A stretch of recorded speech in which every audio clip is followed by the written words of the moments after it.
Well, welcome to this webinar on the Masters in Community Development at the Carsey School at the University of New Hampshire. If you have questions as we go through the webinar today, feel free to type them in your chat box. Everybody will be on mute, but if you type in your chat box, my colleague Robin Husledge, who you can't see but is sitting right here next to me, will give me the questions, and I'll be happy to answer those. Now, we're doing a little bit different format than we have in the past, and today I'll be talking to one of our current students, Maureen Beauregard, who has been kind to come to Durham, New Hampshire today and sit with me. So Maureen and I will talk for about 15 to 20 minutes, and after that we'll answer any questions that didn't come up during the process. So the whole webinar will be about 30 minutes.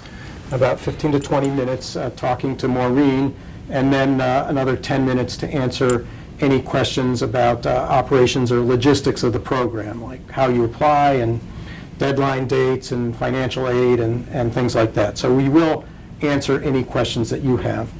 But Maureen, thank you for coming today and welcome. And for those of you who don't know you, which would probably be many on the webinar since most are from out of state, you've been working in community development for a long time, have run organizations.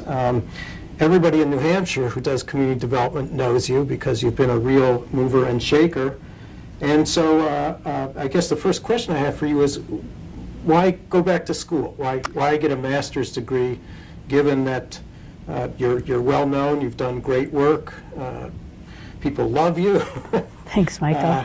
So talk a little bit about what made you decide to come back to school and get a master's degree. Right. So over the years of my work, I've always wondered, I have a growth mindset, and I think that as leaders, wherever you are in an organization, we need to have a growth mindset. And we need to keep asking ourselves, is this the best we can do? Are we missing anything? And I always frame that around my why, like, why am I doing this work? And that really perpetuates me forward. And in my time in the field, I've always wondered, is there something that I'm missing? And is there a way for me to learn from others? I love learning. And while absolutely boots on the ground, you learn a tremendous amount. I've learned so much from so many smart people. I really thought I'd love to try this and learn, like, in succession what it really means to do community work, and what am I missing? So part of it is that as much as you felt there were certain gaps in your knowledge, and that coming back to school could help fill in those gaps. Without a doubt. Yeah.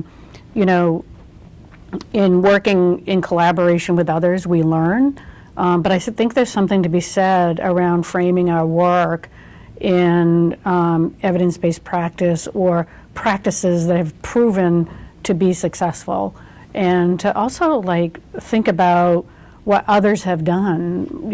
I look at the folks who teach at the Carsey, and I'm like blown away. And I feel like what I've done is this big compared to the work that they've done, and to be able to listen to them and their excitement for what they do. And the way in which they operate, I have gleaned so much from the program already. Mm-hmm. So talk about the experience a little bit. Sure. There are many parts of it. I mean, part of it is you're going through as part of a cohort with other practitioners. So talk a little bit about that experience. Sure. and also, what have the classes been like? What's it like to, much of it is online. There's the 2 weeks in the summer, but what's it like to be taking a course again? and what are your members of your cohort like? Right. Taking classes today is so different than when I was in undergrad, for sure. The critical thinking that happens, I'm sure it did back in the day, I just don't recall, but the critical thinking that happens in classes today is so different. And having a cohort that I'm moving through with has been actually inspirational. I actually had breakfast with one of my cohorts this past weekend, and she's a young professional who I just think is just a star. And I'm wondering, what are you gonna do next? How are you gonna keep moving along this path that you're on? And being in the class, being able to learn from others. There's a woman from New Orleans who is so dedicated to rebuilding after Katrina. And while I've always felt like Katrina just wasn't our best day as a United States, I just feel it even more strongly because of this woman's tenacity and like really going deeper on that. Seeing what young people are thinking, their enthusiasm, their excitement. Folks, I think I'm on the older edge of who people are, but as you go up that age continuum, really learning from a diverse set of people and how they do things and what are their views and how it really seeps in and cracks what I thought were pretty settled views that I have. And I think that's what education is about. It's about cracking what you have and saying, oh, I get it. Yeah, one of the things we often talk about as a real strength is the diversity of the program, and diversity in many ways, from young people to more experienced practitioners, racial and ethnic diversity. You really get a very diverse group in each cohort, and like I said, it really helps in the experience.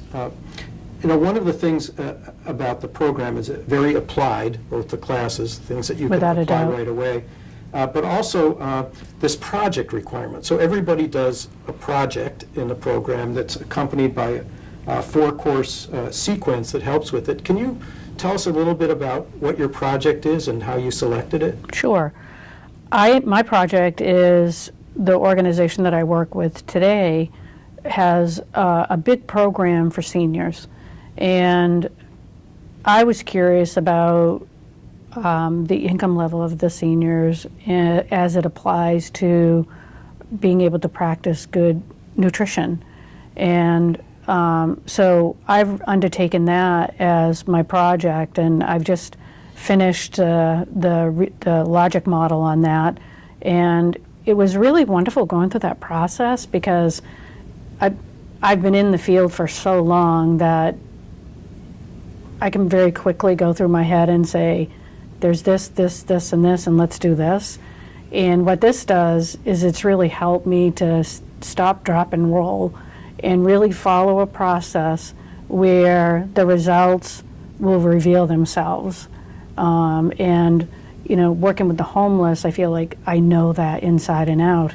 And in my new role, I've needed to rely more on this process, and it's one that can be applied across this organization, not just in one program. So that's been really helpful to me to see that in practice.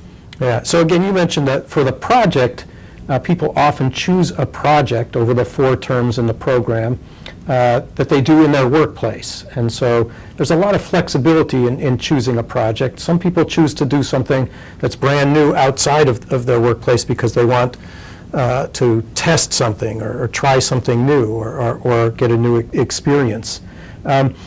Part of the program, a significant part, is done online. In fact, there's just the 2-week residential period where you get to know your people in your cohort pretty well because you go to classes together, eat together, hang out together, but then it goes online. I wonder if you could talk a little bit about, is this the first time you took a course online, and what's that been like? Because some people are like, well, that seems strange. I mean, maybe younger people have, but for most people in the program, taking a course fully online, it's the first time they've done that. Yeah. What's that been like for you?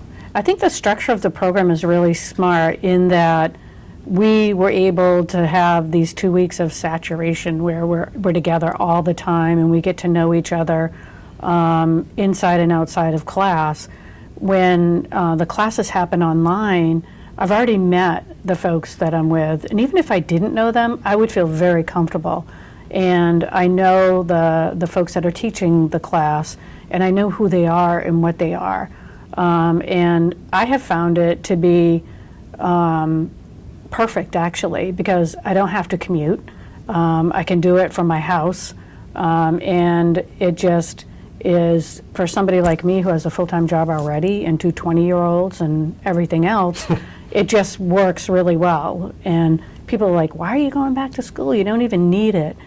You don't know how many people have told me that. Right. And quite honestly, Michael, I always say, well, I've always wanted to go to school and attend Michael's classes, so I have to confess that. And the second is that I really wanted to know more about that community development and that policy and what that really means all strung together. So the online classes are very personable, very personable. They're not like you just sit and listen, and they're very different than what I thought they would be. And so you can do the work, you can arrange your schedule and do the work when it's convenient for you. Which is really helpful to someone like me who has a full-time job. Yeah, can you talk about that a little bit? Not only do you have a full-time job, but you're the CEO of a pretty significant organization with a lot of demands on your time.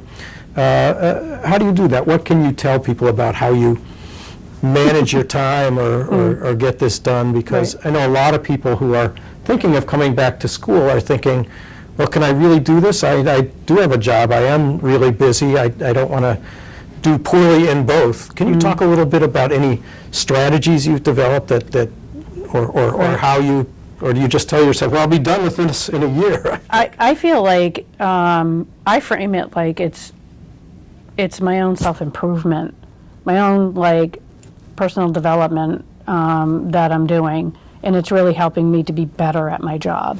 So having that frame really helps. Second is that I do get to do some of the work on the weekend, and I did 3 classes this summer, full-time job, and kids who really are demanding. And I did it, and I did well. And for me, it is really important that I feed my mind. So being able to set aside time where this is all I'm going to do is what I did. I do have evening events, some weekend events, but I made it a priority. And for me, education is king. It really is. The work that I do is so important. We need to know more, and this has just really worked out great for me. Right. If you have questions that you'd like to ask Maureen, please type them into the chat box, and we will ask them. Robin, have there been any questions yet for Maureen? Okay. This question is, what courses would I take my first summer? Let me answer this, and then I want to ask you after this what's been most challenging for you about the program. So the first summer, again, you come together for 2 weeks on campus in Durham, New Hampshire. It's generally early June. Robin, I don't remember the dates, but it's like June 6th through 21st this year, early to middle of June. And you start with a course called Integrative Approaches that I teach. And I don't think I even introduced myself at the beginning, but I'm Michael Swack, and I'm the director of the Community Development Program, and also teach a couple courses, both the Integrative Approaches. And the Integrative Approaches is a course where we ask you to develop your own theory of community development. And it's funny because Maureen, we asked you to write a paper on it. It was the first paper you wrote in a number of years, and you were nervous about it, and there were issues around theory. We were just chatting about this before we went on. Just curious about what was it like to write your theory of development? I mean, in some ways people say, well, theory sounds academic, but it's really, what do you believe about how you practice that enhances your probability of success? So writing the paper, I kind of had to wrap my head around it. As you said, it was the first paper that I wrote. And I did a lot of hand-wringing around it because I'm like, what does this mean? And as I wrote the paper, it became more and more clear. And actually, as we spoke earlier, Michael, this has been my thought process for a very long time. And it was really great to be able to learn and put a frame around it and say, well, it comes from here, and it comes from here, and it comes from here. And then I can overlay these couple things or 3 things and create a whole new theory from what's existing. And it was a really good practice for me in that writing the paper and getting it done and doing well on it, I felt good about that. But to also know that it's grounded in something. And I think that we get out there being practitioners or implementing things, and we thinking we know and we thinking we know, but it's really nice to be able to go back and say, well, there actually is a theory on that. And Right. So it was wonderful to have that. Right, people often ask us that too. It's like, why a theory? In addition to the integrative approaches, where people are asked to write about their own theory, and we look at other theories. Essentially, it's like, what do you believe and how do you know it works? You also take your first term an organizational management course, the first project course, which is the project design, and that's when you determine what your project will be. A lot of people ask, do I have to have a project before I come into the program? The answer is no. That first term is often to consider different ideas, toss them around. By the end of the first few months in the program, we ask you to select a project that you'll work on for the rest of the project. And then there are a number of elective courses that are offered online that first summer, and you'll have a choice among elective courses to take. So getting back, Maureen, what you found most challenging, and I also ask what you found most satisfying about the program. I think the challenging part is, I came into this like the amount of reading. It's just those basic things and making sure that there's time to do that. I'm an overachiever, and I kind of overdid some things, and it's really using this first go around to kind of right size what you really need to do going forward. I think that's important. And it was challenging taking the time off, but I did it. And, it's my time. And I made a decision that this was going to be the most important thing that I do this summer. And I did that, although it was challenging. And then what was wonderful is that everything is applicable. I'm like, holy cow, did they reach in my brain and say, this is what we're going to do? Everything was applicable. And, in Bill's class, looking at organizational management and, looking at, the different frames of managing, red, green, teal, whatever, really is an opportunity to do some self-reflecting. And I actually brought it back to my leadership team as we were learning. Right. How did you originally get into public service work, community development type of work? Was it? I'm an accidental community developer. An accidental? Right. A lot of people are that way. It's like, what interesting. But. Yeah. Actually, I think you were on the board of the organization that I applied to for my first job after working for the state, and it was a program for homeless women and children, and it was expected that that program be spun off, and I'm like, okay. And, Julie Eads is like, okay, go form a board of directors, and I'm like, okay. And it has been an awesome, wild ride. It would have been great to be younger and to have had this program under my belt in the early days. It would have been great. Right. Maureen, we're going to move into just answering questions. Is there anything else that you would add in terms of your experience in the program that might be helpful to people who are thinking about whether this might be for them or not? I think the folks that are doing the teaching at the graduate level really have our best interest at heart. It's not about being right or wrong or pushing you to something just to push you to something. It's really about helping you to be the best that you can be. And that was wonderful to see. Great, yeah, thank you. I think, again, we've really worked hard for it to be applied, and so the people who teach in the program have applied. Have a lot of experience in terms of working in the field, and I think that's, the feedback we've gotten is that's really helpful. The instructors get it. They aren't just people who have studied it academically. So let me answer some of the questions that have come up, and again, if you have questions, please type them into the chat box. Can you take classes online at any time? night or weekends. Yeah, so the online classes are generally, and I'll explain generally in a second, asynchronous, meaning that you do the work, you go online when you have the time. So most people do the work on nights and weekends and participate in the discussions. A couple of the classes do try to arrange a time where an hour a month, everybody is online through the program Zoom, is online at the same time. The cohort sizes, by the way, are small. The classes are never more than 15 to 20 people, if that. So we keep the cohort groups small. But you, once a month, maybe for an hour, I know in the project class, they'll try and have everyone online together so you can talk to and see your classmates. But by and large, it's asynchronous, meaning you do the work online at the time that you choose to do it. Let me see what else we have here. Oh, what's the difference between the 14-month program and the 24-month program? Good question. You can complete the program in 14 months if you choose, meaning that you would take 4 courses each of the 2 summers. Some of that would be online, some in person in the summers, and then you take at least 2 courses online in the fall and spring term. If you're concerned about having time, you can also spread it out more. That is, you can take just 1 class each term during the fall and spring terms. If you did that, you would spread it out over a period of 24 months.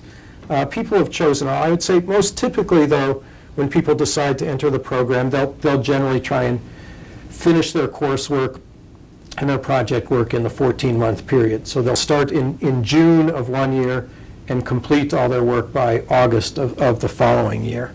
But you can spread it out if you choose to take fewer courses, particularly on the online terms. How much is the tuition? The tuition, if you're a New Hampshire resident, the tuition is just over $28,000. If you're out of state, it's $31,000. That's for the entire master's program. We do have financial aid available, both in terms of grant money as well as access to loan money for the program.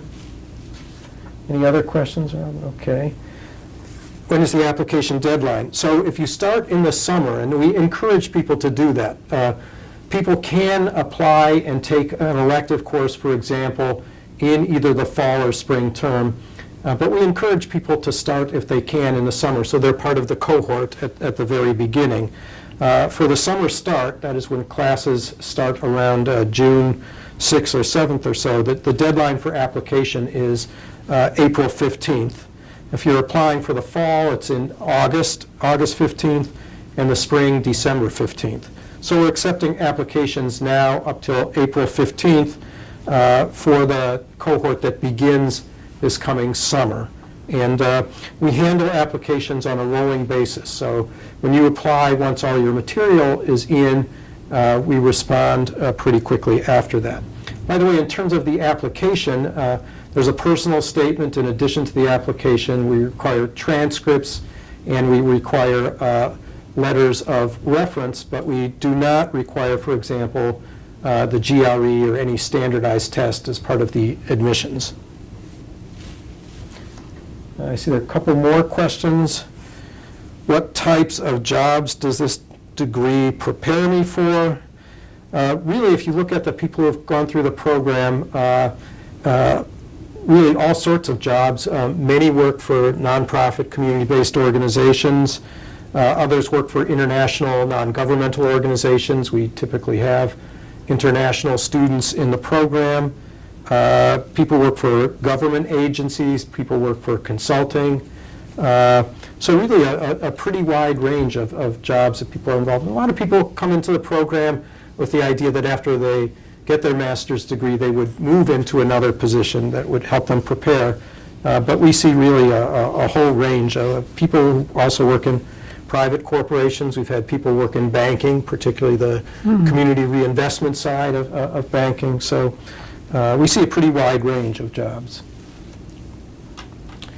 Any others? Okay. Well, Maureen, yeah, can you talk a little bit about your job responsibilities? What do you do? Well, first of all, tell them what your job is. Okay, I'm currently the president and CEO of Easter Seals, New Hampshire, Maine, Vermont, and Farnham Center, and it's one of the largest employers in the state in the sector.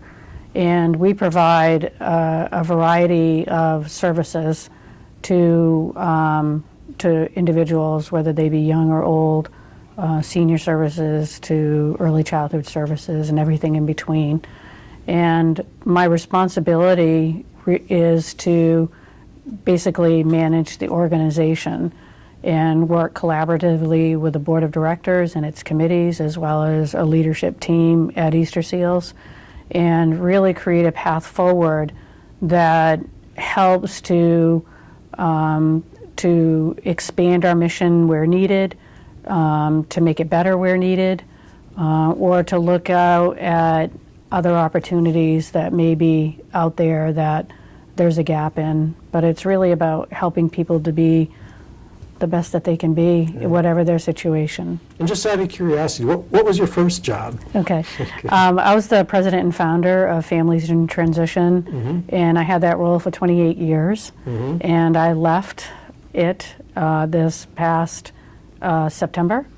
And I have to say that being in school really helped me to make that decision.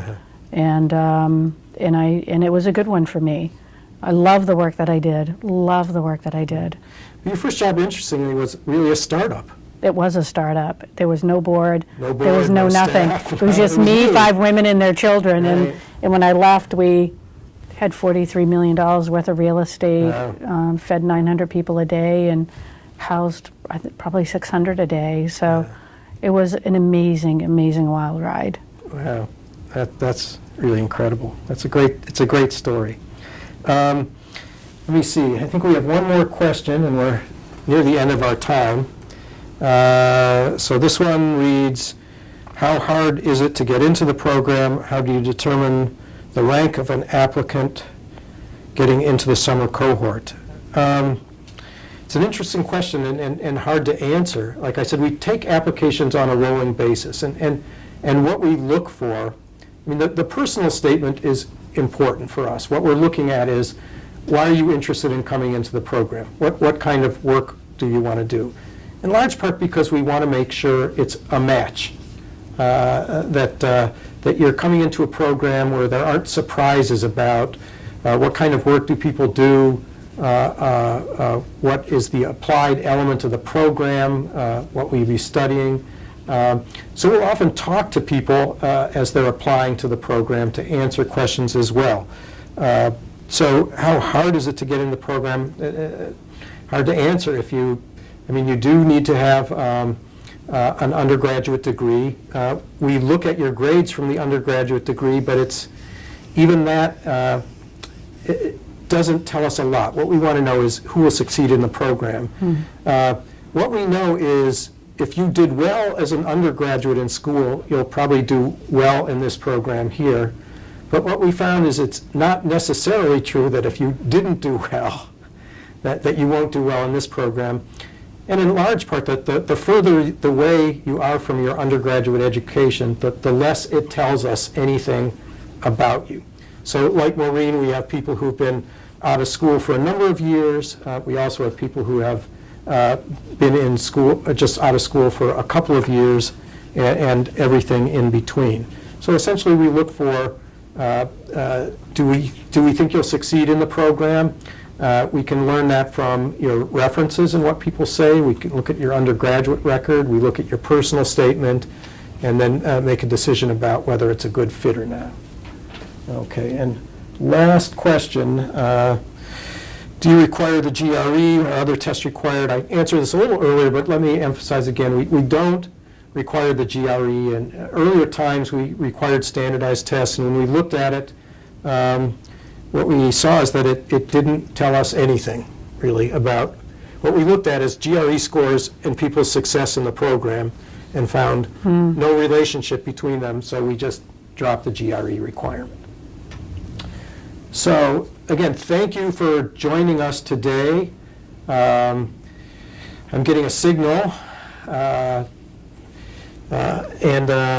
Before we sign off, I thank Robin, who's been here next to me, handing me the questions, and Maureen particularly to thank you for taking the time and driving over here and being with us today. Really appreciate your insights to the program as well, and I think it's really helpful for people who did that. Thank you. Okay, one last thing I'm getting a sign for is that the application fee is waived for people who attended this session and applied to the program. Just mention in your application that you attended the session, and we'll waive the application fee. Finally, if you have other questions, feel free to contact us. You have our email addresses and our webpage, both for me, Michael Swack, and for my colleague, Robin Husledge. We'd be happy to answer any additional questions that you have. Thanks again for joining us today. Goodbye.